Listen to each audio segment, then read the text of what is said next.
Bueno, pues muchísimas gracias y ahora vamos a pasar a un momento de la jornada que nos gusta mucho, que es presentar el premio de buenas prácticas en gestión. Este año es la edición número 9, si no me equivoco. Vamos a presentar las ediciones, evidentemente, las buenas prácticas, perdón, ganadoras en la categoría de universidades del año pasado, ¿vale? Y nosotros, ahí lo ponía, son 8 ediciones que llevamos ya realizadas, 5 categorías, una de ellas es la categoría de universidades, más de 450 buenas prácticas, estamos ya redondeando o más cerca de las 500 buenas prácticas y el próximo 26 de noviembre vamos a hacer entrega de los premios de la 9ª edición, ¿vale? Nosotros desde el club consideramos que una buena práctica alcanza todo su valor cuando la podemos compartir, ¿vale? Va muy alineado con el lema del club de compartir lo que hacemos para mejorar juntos, ¿no? Entonces, estas buenas prácticas alcanzan todo su potencial cuando las podemos compartir y las podemos poner a disposición de todas las organizaciones que forman parte de la comunidad del club, se pueden inspirar en ellas, pueden aprender y mejorar, evidentemente, y es ahí cuando entendemos que se cierra ese ciclo, ¿no? Gracias a ese compromiso que tenemos con el intercambio de conocimiento que vosotros ponéis y facilitáis, es que nosotros podemos darles visibilidad no solamente a las buenas prácticas en sí, sino al trabajo que hacen todos los equipos que están detrás de ellas, a los resultados que habéis podido obtener con estas buenas prácticas, a la mejora que podéis haber podido lograr con cada una de ellas. Pero también quiero aprovechar el momento para agradecer a todas las personas detrás que hacen posible todo esto, ¿no? Contamos siempre con la ayuda de los evaluadores que evalúan las buenas prácticas con rigurosidad, al jurado institucional que va a estar presente el 26 de noviembre, que finalmente son los que eligen a estas buenas prácticas finalistas y a las ganadoras en cada una de las categorías. Y como es tradición en todas las jornadas de universidades como las que estamos hoy, pues siempre compartimos y damos visibilidad a esas 3 buenas prácticas, la buena práctica ganadora y las 2 buenas prácticas finalistas de la edición del año pasado. ¿Vale? Las 3 buenas prácticas las tenéis ahí. Vamos ahora a pasar una a una, las van a compartir, las van a presentar. Vamos a empezar por la buena práctica ganadora, que ha coincidido que ha sido una buena práctica de la casa, de la UOC. La buena práctica titulada Optimización digital de la gestión documental académica mediante IA y automatización, y quien la va a compartir es Pep Rodríguez, que es coordinador de reconocimientos y convalidaciones de aquí de la casa, de la UOC, así que adelante.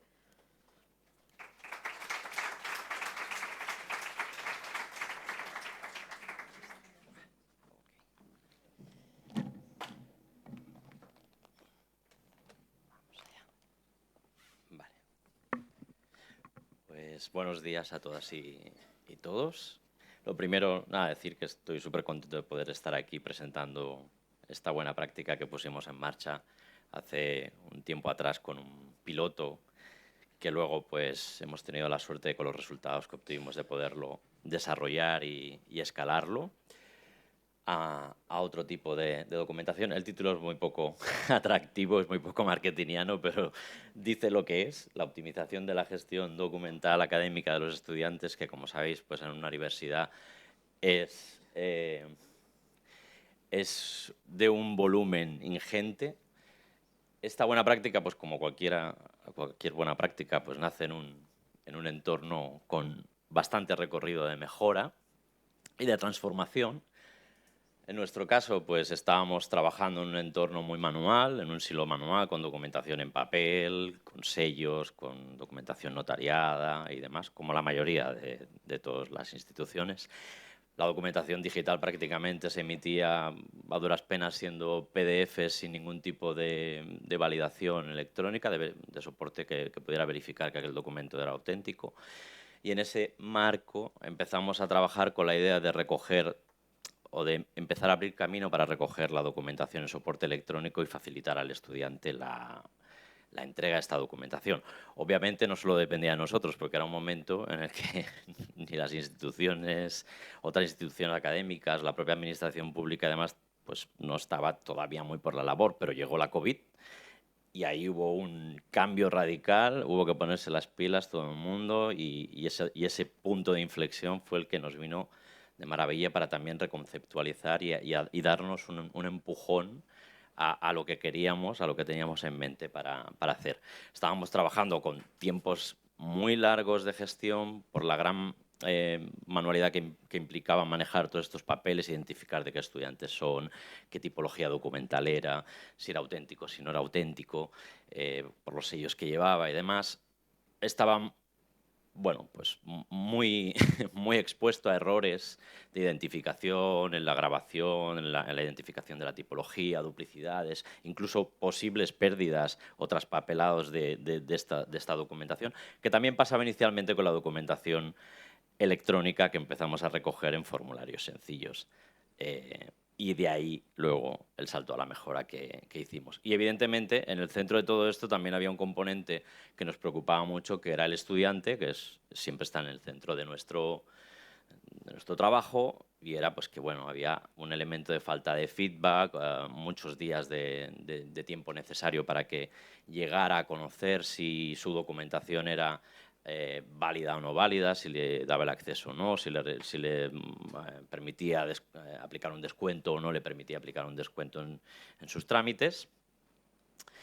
Hicimos un análisis de todo lo que necesitábamos y creíamos que mejorar, pues disminuir los tiempos de tramitación, reducir los errores humanos en la grabación de metadatos y en la asignación de documentos, porque estos documentos, aunque fueran electrónicos en un primer momento, había que subirlos manualmente a un gestor documental, seleccionando el fichero y cargándolo, que además se había tenido que reconocer previamente de quién era ese documento, no solo con el nombre, con su identificador único en nuestra base de datos. También pues, pensamos que era interesante poder darle retroalimentación inmediata al estudiante en el momento de dejar el documento y que pudiera saber si tenía todos los elementos o no, o qué era, si estaba caducado el documento y no nos servía, etcétera. Liberar de carga operativa, por supuestísimo, a todo el equipo de gestión administrativa, incluso a algún proveedor externo. Garantizar la trazabilidad y calidad de los datos y de los ficheros, este era básico, que un fichero no acabe en mano, en un perfil que no le corresponde, un metadato que diga que un documento no es válido cuando sí lo es. Y eficientar también, por supuesto, económicamente la gestión documental, que también es importante, reduciendo pues, todos los costes asociados al trámite. Nos pusimos algunos objetivos también para luego hacer un seguimiento, pues intentar acabar recibiendo en soporte digital el 80% de la documentación académica, pues, potenciando estos canales, facilitando también la entrega, por supuesto, implementar una herramienta que integrara directamente la entrega del documento con nuestro gestor documental, eliminando toda la manualidad que podía haber en el medio y, por tanto, todos los riesgos de error, o la gran mayoría de riesgos de error. Utilizar la inteligencia artificial en un segundo momento como añadido, ¿para qué? Pues para identificar automáticamente tipologías documentales, captura de metadatos, dar feedback al estudiante, reducir los tiempos de gestión, y ahora luego os enseñaré algunos resultados que obtuvimos, que creo que son bastante notables. Y también otro elemento importante, que era reducir la entrada de documentación que no cumplía con esos elementos necesarios para tramitar, que era un volumen ingente que acabábamos gestionando, que al final no servía para nada, que tampoco ayudaba al estudiante a hacer su tramitación y que tampoco nos ayudaba a nosotros en ningún sentido, ni a nivel operativo ni a nivel de eficiencia de costes. Y finalmente, pues bueno, lo que empezamos a trabajar en esta propuesta, como os decía en un primer momento, pues haciendo unos formularios más sencillos que nos permitían recoger esta documentación de los estudiantes y que nos permitía en el momento que los estudiantes nos daban el documento ya identificarlo de manera unívoca, sin posibilidad de error. Ya sabíamos que si era Pep Rodríguez el que entregaba el documento, era Pep Rodríguez con su número. De ahí pasaba a un back office donde se grababa la información del documento manualmente y del back office al gestor documental, sin que hubiera manipulación de ficheros, sin que hubiera posibilidad de intercambio de perfiles, sin posibilidad de que se perdieran los ficheros por ningún sitio. Entonces, se ve un poco mal esta diapo por el color que tiene, pero bueno, transformamos el canal al final aplicando inteligencia artificial en un piloto con un documento específico que luego se fue ampliando. ¿Y qué conseguimos? Pues conseguimos al final un proceso rápido que nos permitía, pues lo que ya os decía, identificar la tipología documental, verificar si estos documentos llevaban elementos tipo CSV o firmas electrónicas para su verificación electrónica, extracción de metadatos automáticas y la retroalimentación que os comentaba. Y esto básicamente pues lo hicimos con un roadmap muy estricto en el que se analizó pues, tanto los requerimientos funcionales como los requisitos legales y de protección de datos, súper importante para trabajar con IA, básico y que hay que tener muy presente. Se diseñaron todos los flujos, se entrenaron modelos durante bastante tiempo hasta que conseguimos resultados óptimos y luego ya de manera sostenida hasta el día de hoy con resultados muy óptimos. Se hizo un piloto y un despliegue y un seguimiento de KPIs. Y esto se hizo con una tecnología, pues, bueno, con un front office que era Invisite, donde el estudiante dejaba el documento, un back office donde se hacía la grabación o revisión de los metadatos capturados por la IA, porque aunque hemos usado IA, también es importante decir que no hemos dejado de tener personas detrás de la validación de los datos. ¿Vale? No nos creemos todo lo que nos da la IA y lo metemos en el sistema porque no sería lo adecuado, además. Usamos Azure, usamos la API de OpenAI, todo lo que os decía, el cumplimiento súper estricto de RGPD, tiempos de los documentos digitales en silos temporales para cumplir a rajatabla toda la normativa y un gestor documental que actualmente es Archivo y podría ser cualquier otro. Actualmente tenemos un 92% de la documentación que recibimos en soporte electrónico y para que tengáis una idea, estos son unos 140.000 documentos anuales, que no son pocos. Resultados de este piloto. En el proceso tradicional del papel o de la primera gestión que hacíamos de ficheros electrónicos mediante un formulario simple, teníamos un tiempo medio estimado de 4 minutos y medio de gestión de un documento. Cuando aplicamos la mejora en los formularios electrónicos con este front office y back office en el que no había que manipular ficheros ni identificar manualmente usuarios, lo redujimos a 2,5 minutos. Y finalmente, una vez aplicamos la IA, reducimos el tiempo de 4,5 minutos a 1 minuto de gestión por documento. Con lo cual, es una reducción del 88% del tiempo, que creo que es bastante notable. Y también eso tuvo otra serie de consecuencias, como por ejemplo la validación de los accesos, que durante los 10 primeros días es con mucho volumen, que estaba alrededor de un 22%, pasó a un 44% de validación de accesos en estos primeros 10 días.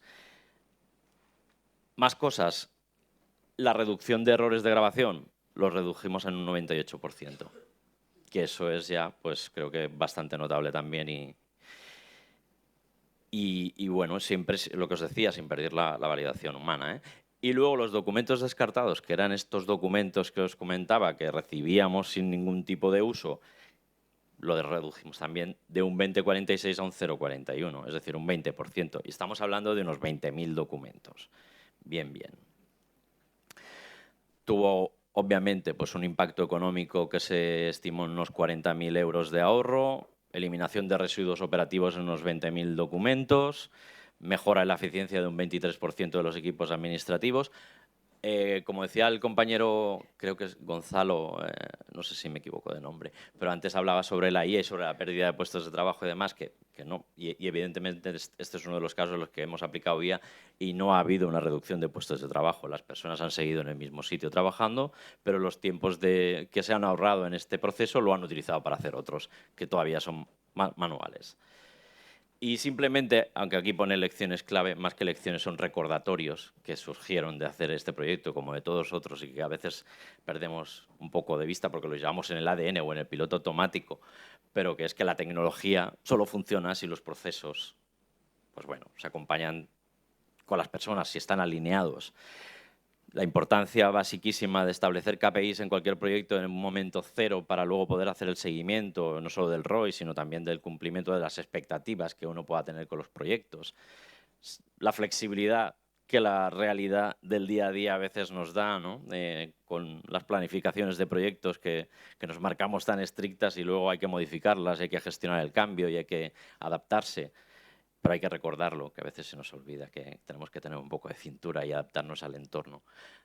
Escuchar sobre todo y atender las necesidades reales de nuestros usuarios, que en nuestro caso son los estudiantes, fundamental, es la sangre de la vida aquí, y que al final sean procesos escalables, por supuesto, importantísimo. Y no solo que sea, pues bueno, mediante transformación digital o de inteligencia artificial o de lo que sea, no solo velar por las eficiencias económicas y de tiempos, sino también por la calidad del servicio que vamos a ofrecer. Y ya está, simplemente con esto pues es la buena práctica que pusimos en marcha. Gracias.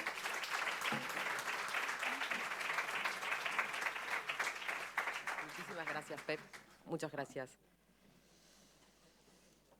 Vale, pues ahora vamos a dar paso a otra buena práctica, una buena práctica finalista, la que nos va a presentar Ana Castro, directora del modelo educativo de Florida Grupo Educativo, que va a presentar la buena práctica Educación que Conecta, el modelo COP Learning de Florida Universitaria.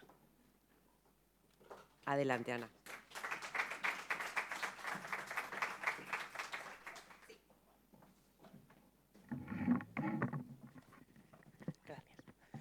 Bueno, buenos días. Nada, yo quería empezar mi intervención situando un poco el foco en lo que se vende y lo que ocurre, ¿no? Yo soy muy empírica y es verdad que somos un nuevo miembro del club muy reciente. Es prácticamente el segundo momento en el que formo parte de estos espacios. Y entonces digo, una cosa es lo que se dice y otra cosa es lo que pasa por el cuerpo.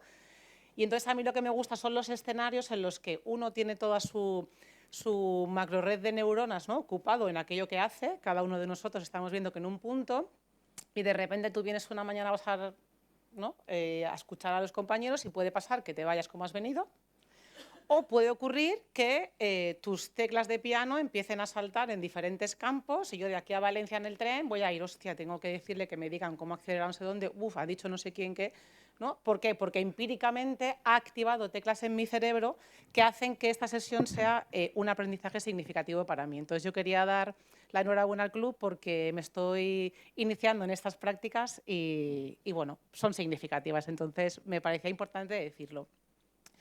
Luego, por otro lado, la buena práctica que vengo a exponer hoy es una práctica que está enmarcada en el ámbito universitario, pero para quien no nos conozca, como somos nuevos, Florida Club Educativo es una cooperativa de enseñanza que está en la Comunidad Valenciana.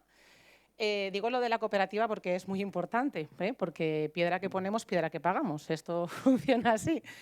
Y porque cubrimos todas las etapas educativas. Somos un caso aislado en toda la región nacional. Tenemos desde las escuelas infantiles 0-3, que se llaman ninos, pasando por infantil, primaria, secundaria, bachillerato, formación básica, ciclos formativos grado medio superior, toda la rama universitaria de la que ahora hablaré y los másters y la universidad de los mayores, ¿vale?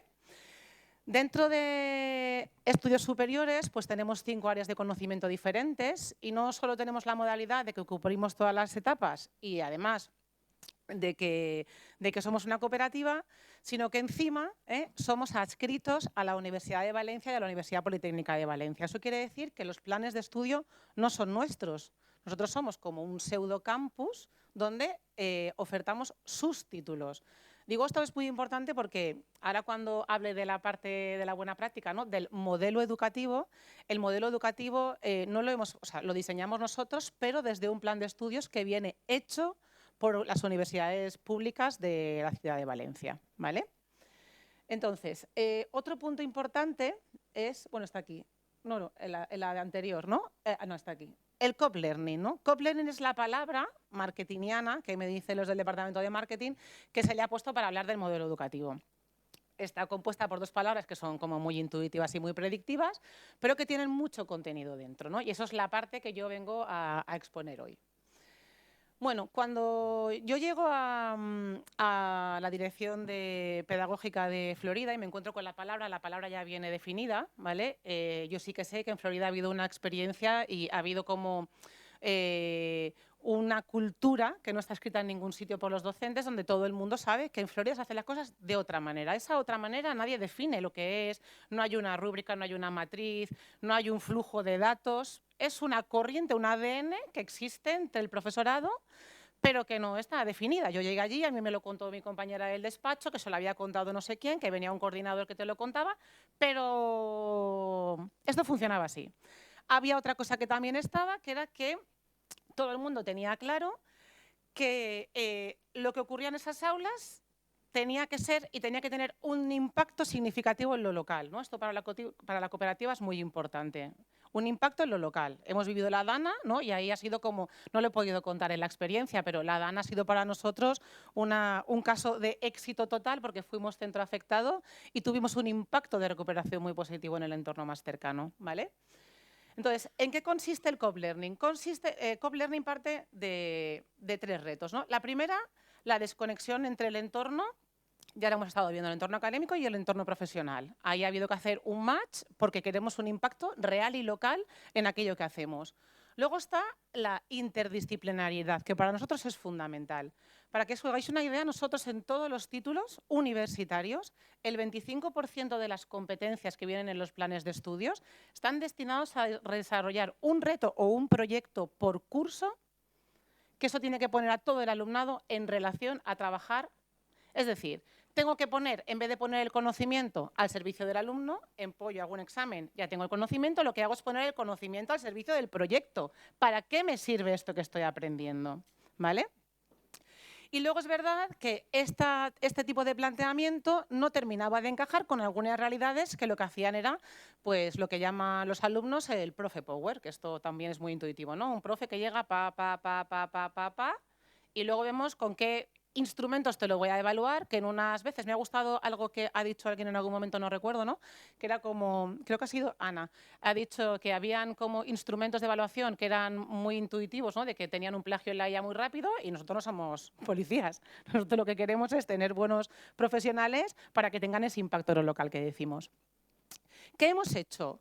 Pues bueno, hace 5 años, y aquí empieza el piloto, hace 5 años, cuando yo llego y os cuento este escenario, digo, bueno, no se parte de cero, hay una palabra, esto lo voy a hacer en vez de con datos cuantitativos, yo soy muy de datos cualitativos.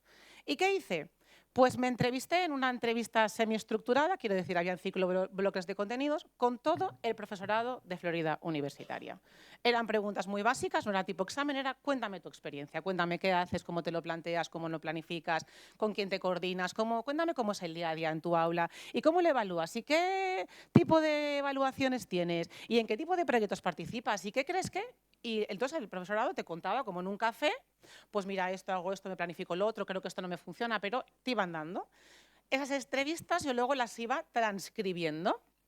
Esa transcripción, gracias al análisis de discurso y al análisis de contenido, gracias a unas matrices, se pudieron ordenar cuáles eran los grandes bloques de contenido, dónde estaban los focos. Esto es didáctica de primero, ¿no?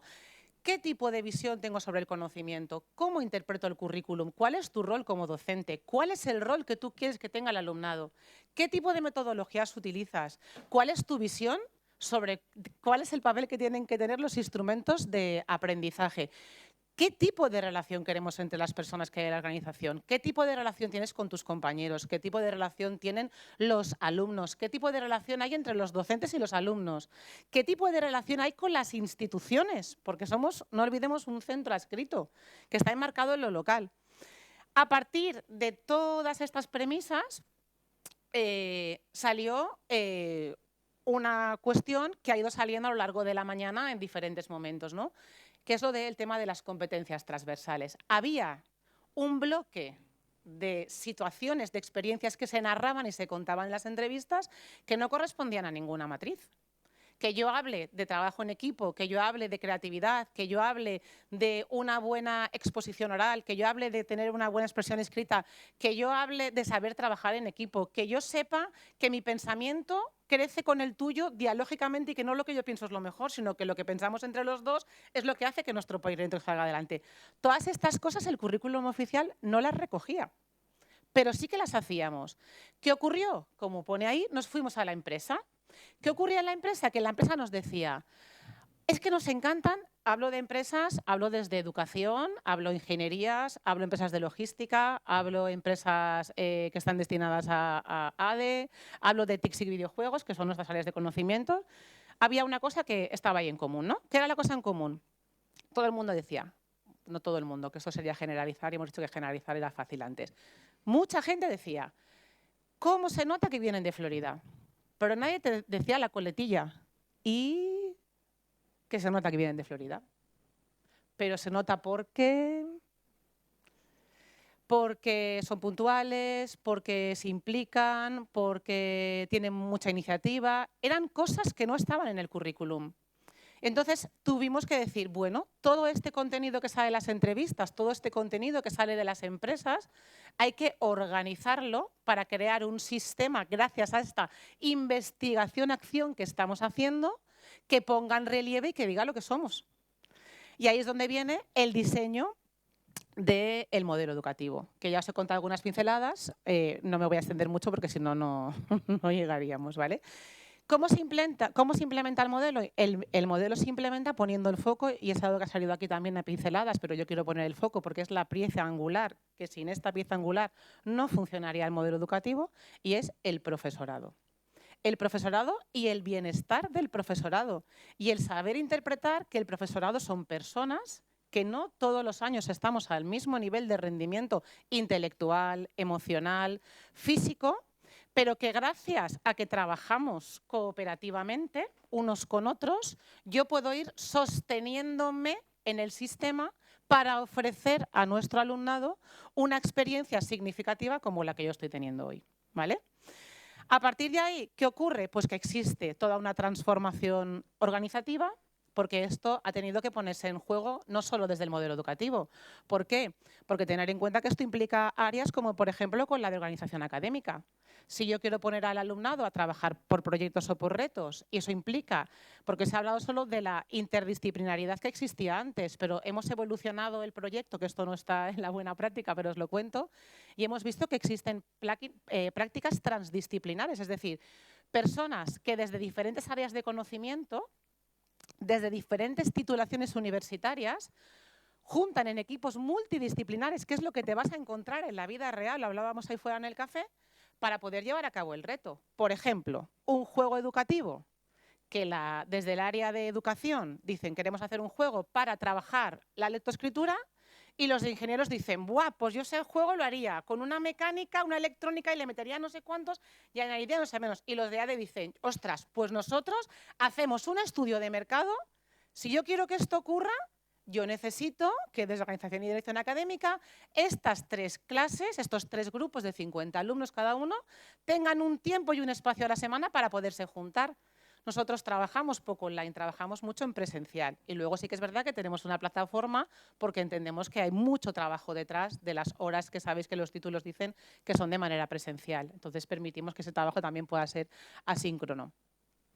Entonces, hay toda una transformación organizativa, hay una transformación de la cultura de la organización porque estábamos acostumbrados, mi aula, mi corralito.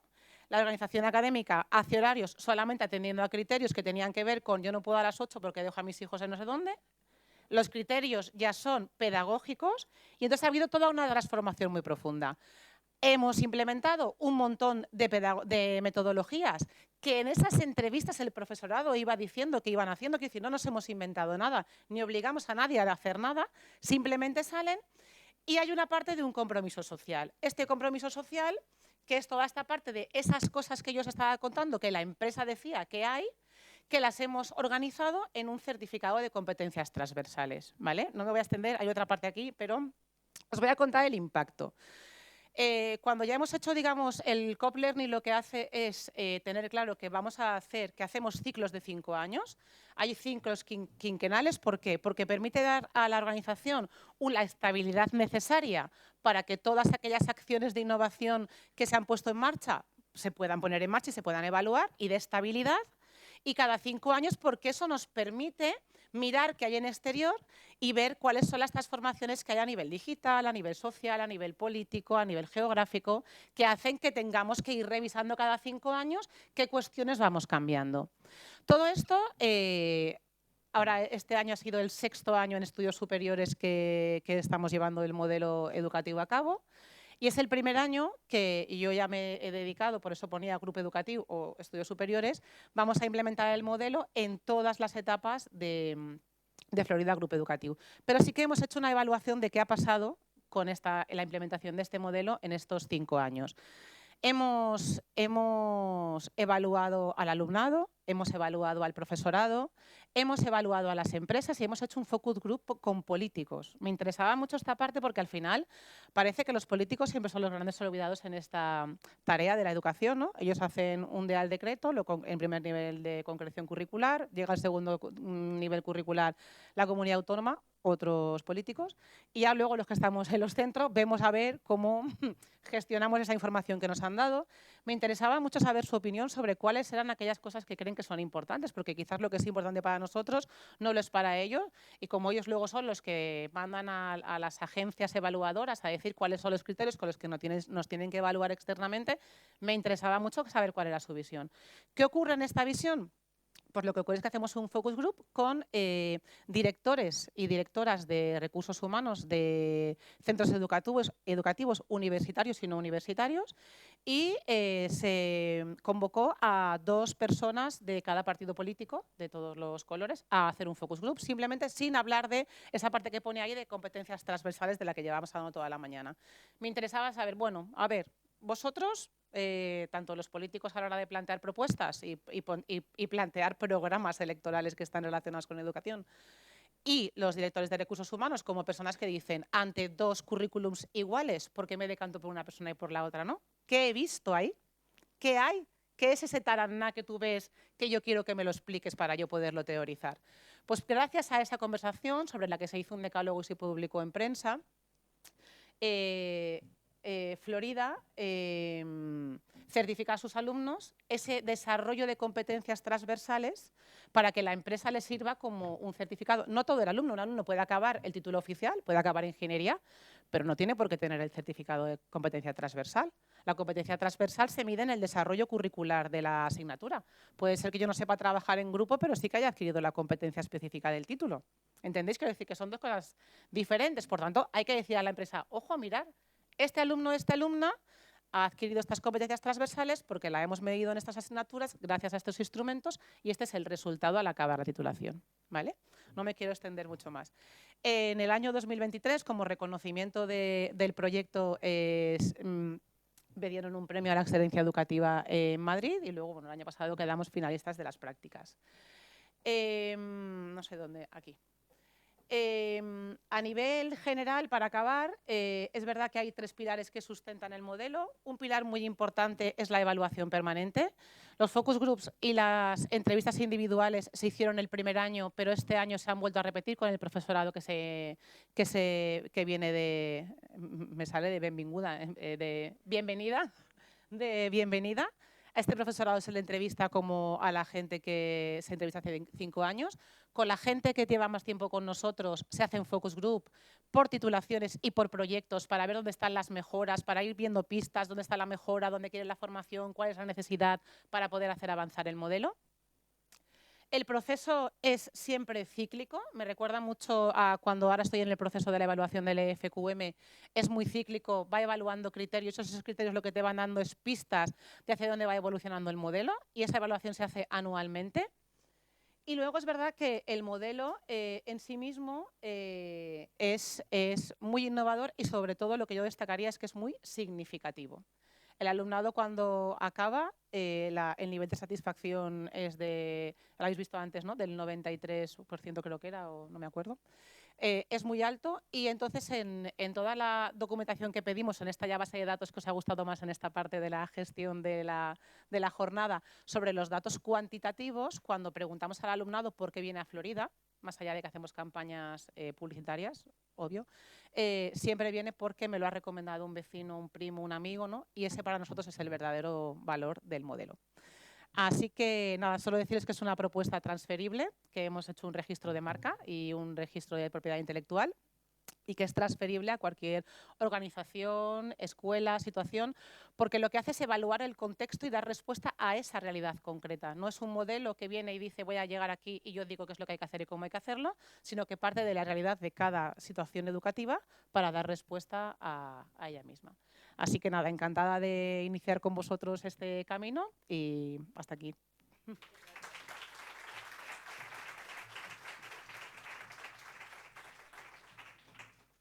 Muchísimas gracias, Ana. Y ahora damos paso ya a la tercera y última buena práctica, que es el de la Escuela Universitaria de Artes TAI. Y aquí tenemos para contarla a Eva Marciel, responsable institucional en Escuela Universitaria de Artes TAI, que presenta la buena práctica programa Soft Skills TAI, acompañando al alumnado en su desarrollo personal, emocional y social. Muchas gracias. Es este, ¿verdad? Ese. Bueno, buenos días, ya casi tardes. Vamos con un poco de demora, así que voy a ser muy breve, lo prometo. Efectivamente, llevamos toda la mañana, en teoría, en una jornada que, en primer lugar, gracias al Club de Excelencia por la organización, gracias a la UOC por acogernos, que se suponía que era de datos y hemos acabado hablando de soft skills, ¿no? La vida está llena de paradojas y la educación superior más aún. Y voy a empezar hablando de estas paradojas.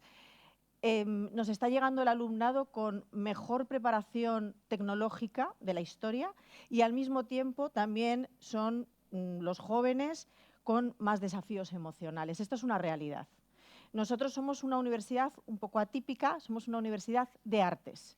Somos la universidad privada más grande de España especializada en artes. Es cierto que nuestro alumnado trabaja con emociones, pero es que esto no es una necesidad específica de nuestro alumnado y de nuestro perfil de grados, es una necesidad real y voy a dar datos. La OCDE dice que la salud mental de los niños, los jóvenes y los adolescentes ha empeorado de forma continuada durante la última década, y estoy hablando de países desarrollados, no estoy hablando de países en vías de desarrollo, y voy a dar datos, anualmente empeora entre un 5 y un 16%, anualmente, y este dato va creciendo cada año, es decir, cada año ese 16% es un dato más alto. Cada año la salud mental de nuestros jóvenes pues, se está deteriorando. Esto es una realidad. El año de la pandemia, evidentemente, el dato fue espectacular. Es un dato que no voy a dar porque es una circunstancia absolutamente excepcional. Estoy hablando de un año normal, un año corriente como ha podido ser el 2024 o el 2025 o como lo está siendo el 2026 a pesar de la ola de calor. Otro dato es que la OCDE habla de por qué está pasando esto. Evidentemente es una combinación de presión académica, incertidumbre sobre el futuro, sobre exposición digital, redes sociales, dificultades para construir su autoestima y un contexto social cada vez más cambiante. Evidentemente estamos viviendo otra gran transformación de la que también llevamos hablando toda la mañana, que es la irrupción de la inteligencia artificial. Y vamos con la segunda paradoja de la que quiero hablar, y es que cuanto más capaces son las máquinas de hacer tareas técnicas, más valor adquieren las competencias que nos hacen profundamente humanos. El Foro Económico Mundial afirma que cerca del 40% de las competencias que hoy demanda el mercado laboral cambiarán antes de 2030, y ahora me remito a mis estudios de mis compañeros de fila. Claro, esto es una realidad. ¿Cómo no van a tener incertidumbre hacia un futuro que es súper incierto? Nosotros, y yo soy boomer, cuando nos graduábamos había ciertas certezas. Tener una titulación universitaria ya te ponía en un lugar en el mundo. Ahora mismo es normal que tengan incertidumbre y es normal que vivan en esta situación de vulnerabilidad. ¿Qué hemos creado nosotros?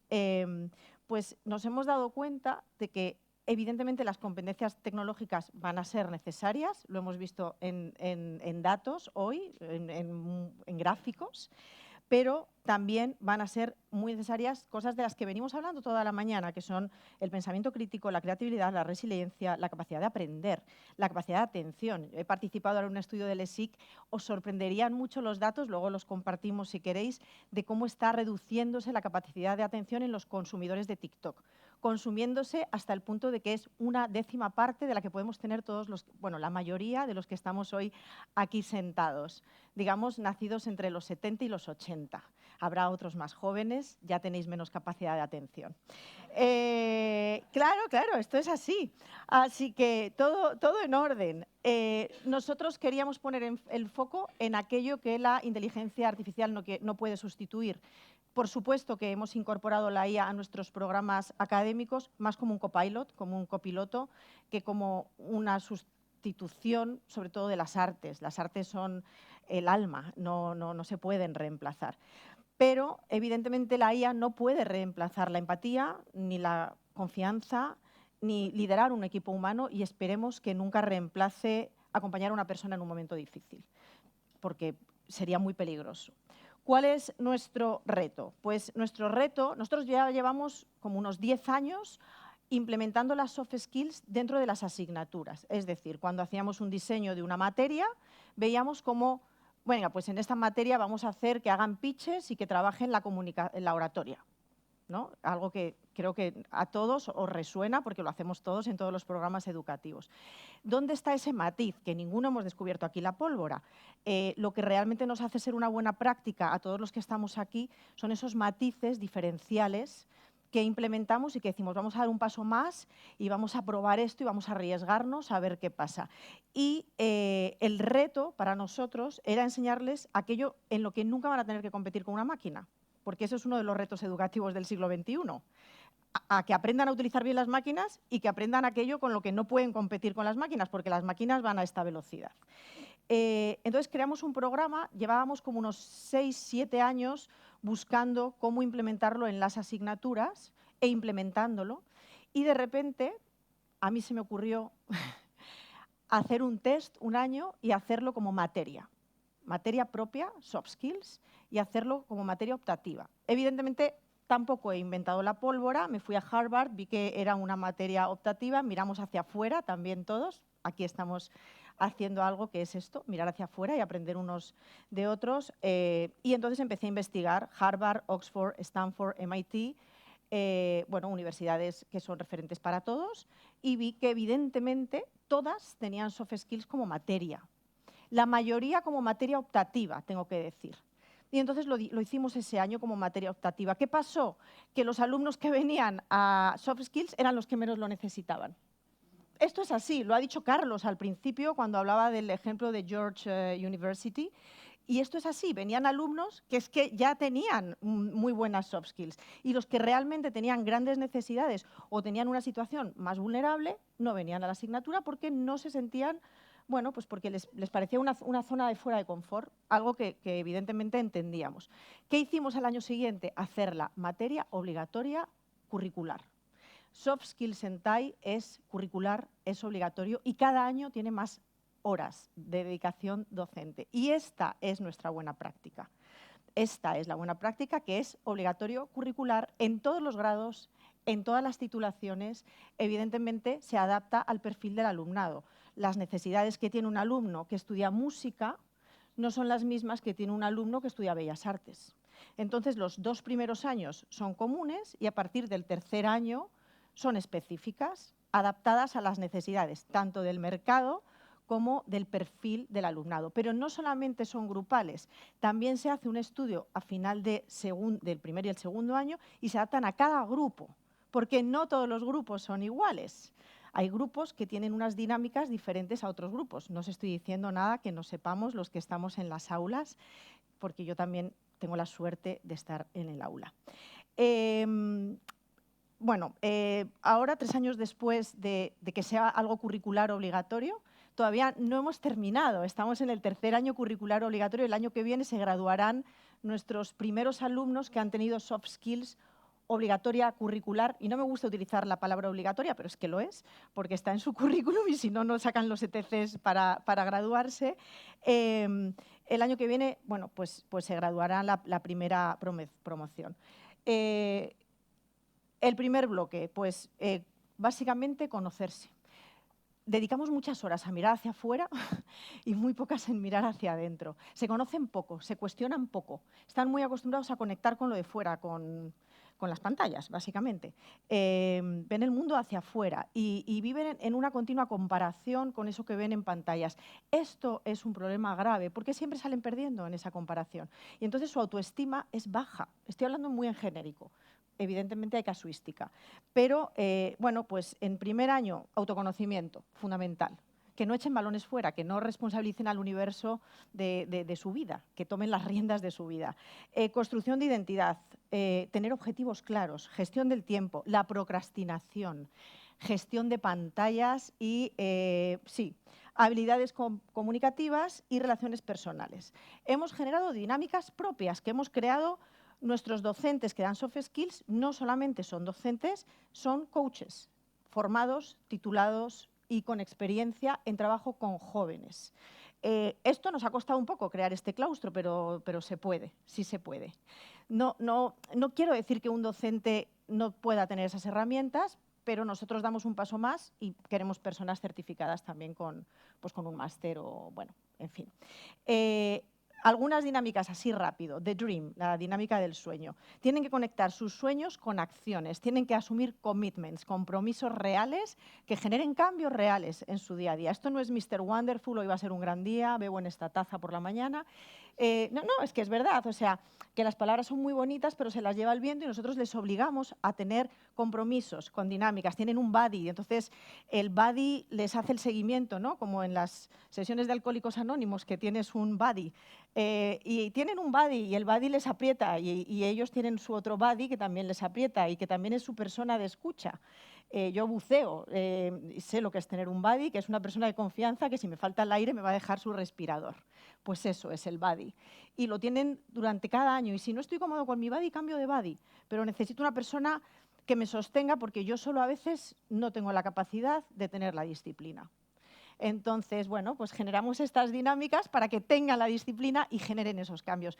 Cambios, tenemos también los cambios de 21 días. 21 días haciendo una rutina empieza a saber un cambio. Si no han pasado 21 días, no hay cambios. Entonces, bueno, pues tenemos como muchísimas dinámicas que no solamente pasan en el aula. Lo que quiero que entendáis es que hay un entrenamiento fuera del aula y un seguimiento fuera del aula.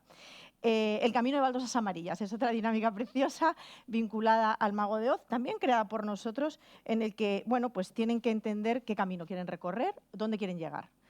Aplicamos el modelo OSAR, que no sé si os resuena a algo, a alguien que haya hecho algo de coaching, que empezamos por los resultados para llegar al origen de mis objetivos y, bueno, es muy bonito. Después de esta dinámica, la mitad se quita TikTok. Esto es un logro, porque se dan cuenta del tiempo que pierden con las pantallas. Tenemos alumnos que dedican hasta 20 horas al día a consumir pantallas, 20 horas al día. Utilizan, no, os sorprendería, pero cuando lo veis, o sea, es que hay datos que son, de verdad, son muy escalofriantes. Cuando veis el tiempo de consumo del alumnado real, porque es algo que les hacemos hacer a su buddy. Nosotros, lo que pasa en el aula se queda en el aula y no pueden compartir nada que no quieran. Estas son como las dos premisas del primer día de clase que se ponen en la pizarra para que entiendan que es una zona segura. Y entonces, eso se lo cuentan al buddy, pero al final te lo chivan alguno. Pepita consume 20 horas y dices, pues vamos a ver cómo solucionamos esto. Y se soluciona y ellos tienen muchísimos problemas de sueño, muchísimos problemas con los hábitos, incluso de salud básica. Bueno, pues damos un paso más y les enseñamos a cuidarse, que yo creo que esto es súper importante, que aprendan a cuidarse emocionalmente. Y ya voy a terminar. El segundo bloque pues tiene que ver más con la gestión del rechazo, les hacemos hacerse preguntas en el segundo bloque. ¿Cómo afronto un fracaso? ¿Qué hago cuando mis expectativas no se están cumpliendo? ¿Cómo convivo con la ansiedad? ¿Cómo diferencio mi autoestima de mi ego? ¿Cómo decir que no? Que les cuesta muchísimo. ¿Cómo decir que no? Pues todo esto también lo trabajamos. A ver, no pretendemos eliminar la incertidumbre, no somos Lourdes, eso sería imposible, pero sí buscamos que aprendan a convivir con estas situaciones. Y el último bloque, trabajamos más en networking, es como más, cada vez vamos ampliando el círculo, empezamos en el yo, vamos al yo más cercano y ya vamos al networking, al pensamiento crítico y siempre con el autocuidado emocional. O sea, la palabra cuidado, cuidarse, cuidado, cuidarse es como un mantra. Metodología, rápidamente, a ver, que creo que he hecho una diapo aquí. Metodología, pues meditamos, aunque os sorprenda. Una de las cosas que hacemos es enseñarles a meditar. ¿Se medita en el aula? Sí, se medita en el aula y funciona. Me abrazan, cuando salen de clase me abrazan. La meditación no es obligatoria, es el final de la clase, se hace el día que se les enseña a meditar, se les enseñan varias metodologías de meditación y los últimos 10 minutos de clase es como quien quiera medita y quien no quiera meditar sale del aula, pero se termina meditando. ¿Qué más cosas hacemos? Hacemos reflexión individual, dinámicas grupales, aprendizaje colaborativo, comunicación, roleplay, mucha práctica, pero muchísima. Las competencias soft skills no se aprenden, no son teóricas, es un aprendizaje experiencial, las tienen que transitar, las tienen que vivir. De verdad, hay pildoritas teóricas, pero son dinámicas, está basado en dinámicas. Y cuando me preguntan cuál es el resultado del programa, y aquí me voy a remitir un poco a lo que decía Ana, bueno, quería mencionar a María Ángeles Gómez de Cegos, que estamos muy alineadas, se ha dicho muchas cosas con las que estoy yo compartiendo aquí y bueno, pues cuando te oía me resonaba todo. Es difícil de medir, pero lo medimos, os voy a dar datos. Pero bueno, para mí lo más importante es ese alumno que cada vez que decías quién sale a la pizarra se hacía bicho bola y de repente levanta la mano y quiere salir, o ese alumno que pide ayuda. De repente piden ayuda porque tienen un espacio seguro.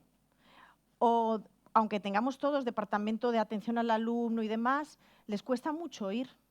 Y en este espacio también se dan cuenta de que el mundo no es lo que ven en las redes sociales, que sus compañeros tienen sus mismas necesidades, sus mismas carencias, entonces se genera como un caldo de cultivo de confort en el que minimizan sus inseguridades. Y eso es súper importante.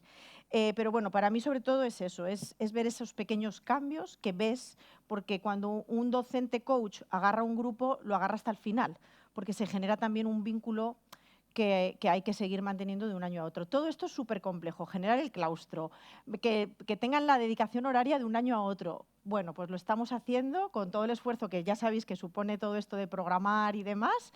Se está consiguiendo en la medida de lo posible y se está haciendo y se está implementando. Y voy a dar datos. El 72% ha mejorado sus habilidades comunicativas.